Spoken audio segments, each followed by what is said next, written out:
पालघर जिल्ह्यातील वाडा तालुक्यातील कुडूस इथं नुकतंच उत्साही वातावरणात साहित्य संमेलन पार पडलं।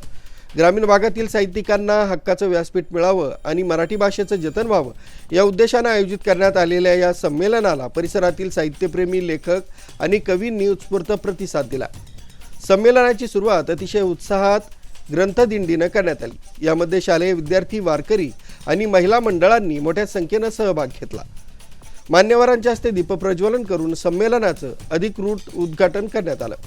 यावेळी ज्येष्ठ साहित्यिकांनी आपले विचार मांडले। संमेलनाचे मुख्य आकर्षण म्हणजे कवी संमेलन ठरलं। यामध्ये विविध विषयांवरील कवितांचं सादरीकरण करण्यात आलं, ज्याला रसिकांनी दाद दिली। मराठी भाषेचं संवर्धन आणि ग्रामीण साहित्यासमोरील आव्हानं या विषयावर महत्त्वाचे परिसंवाद पार पडले। पालघर, विक्रमगड, जव्हार, मोखाडा, खोडाळा इथले साहित्यिक मोठ्या संख्येने उपस्थित होते। या संमेलनामुळे पालघर जिल्ह्यातील सांस्कृतिक आणि साहित्यिक चळवळीला मोठी उभारी मिळाली आहे। अशा उपक्रमांची गरज असल्याचं मत आयोजकांनी व्यक्त केलं आहे। स्थानिक पातळीवर मराठी बोलीभाषा आणि संस्कृती जिवंत ठेवण्यासाठी हे संमेलन मैलाचा दगड ठरेल असा विश्वास उपस्थित मान्यवरांनी व्यक्त केला आहे। आरबी न्यूजसाठी मलिक शेख, मोखाडा।